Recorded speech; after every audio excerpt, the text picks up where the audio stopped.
Assalamu alaikum warahmatullahi wabarakatuh. Are you know what is a real tourism? അത് തീർച്ചയായും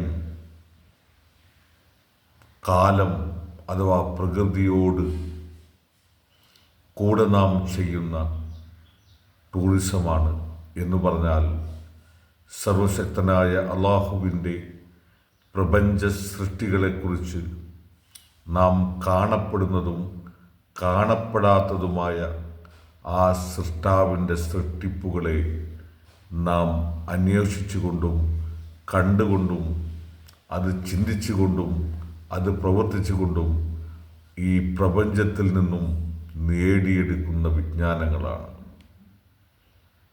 അതിൻ്റെ ലഹരി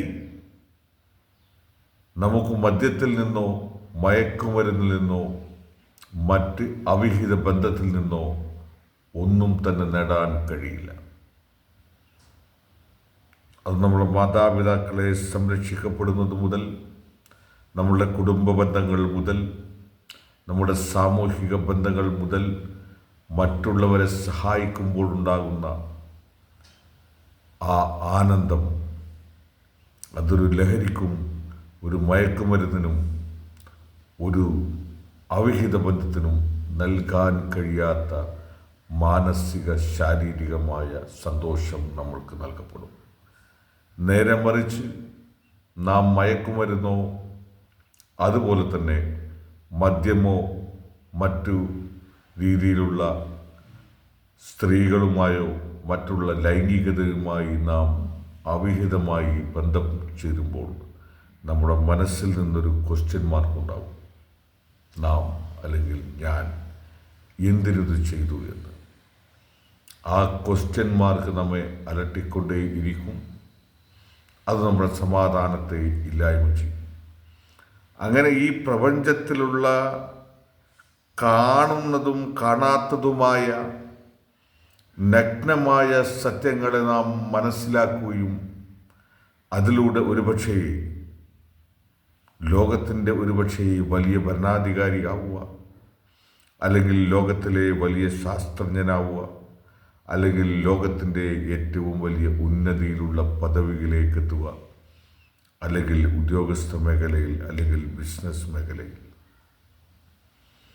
അങ്ങനെ ഏതും മേഖലയിലേക്കും ഉയർന്നുയർന്ന് വളരാനുള്ള സാഹചര്യത്തെ കണ്ടെത്താനുള്ള സോഴ്സുകൾ തേടിയുള്ള യാത്രയാവണം നമ്മുടെ ടൂറിസം.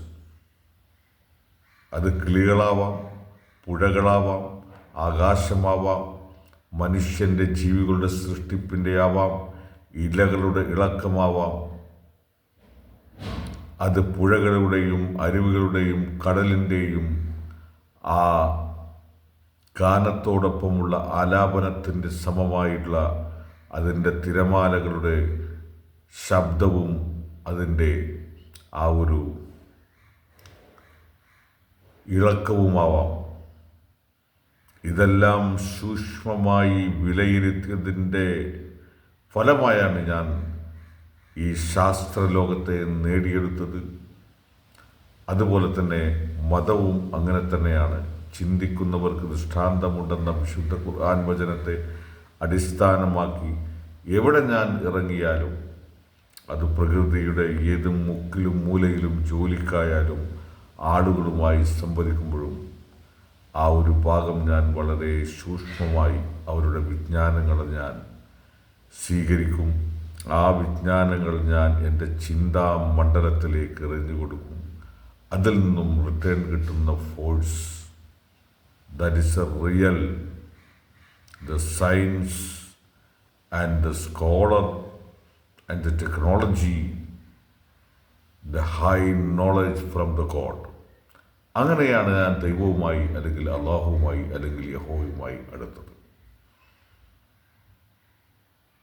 അതുകൊണ്ട് തന്നെ പ്രിയപ്പെട്ട വിദ്യാർത്ഥിനികളെ, ചരിത്രം പഠിക്കുന്നവരെ, പണ്ഡിത സമൂഹമേ, അധ്യാപകരെ, ലോകവിജ്ഞാനം നേടുന്നവരെ, നിങ്ങൾ ഭൂമിയിലേക്ക് പരന്നിറങ്ങുക. നിങ്ങളുടെ കുടുംബത്തിൻ്റെ ഉപജീവനത്തിനും അതിനുശേഷം നിങ്ങൾ ഈ ഇറങ്ങുന്നതിനോടൊപ്പം തന്നെ ചിന്തിക്കുകയും പ്രവർത്തിക്കുകയും ചെയ്താൽ ഒരുപക്ഷെ നിങ്ങൾക്കും ഞാനിരിക്കുന്ന പൊസിഷനോ അല്ലെങ്കിൽ അതിനടുത്ത പൊസിഷനോ ഈ ലോകത്തും നാളെ പരലോകത്തും സർവശക്തൻ നൽകുമാറാവട്ടെ. അങ്ങനെ ഈ ടൂറിസം മേഖലയെ അതിസുന്ദരമായി കോർത്തെടുക്കേണ്ടത് നമ്മുടെ കടമയാണ്. അതിനനുസരിച്ച് ഇന്ത്യ രാജ്യം വളരണം.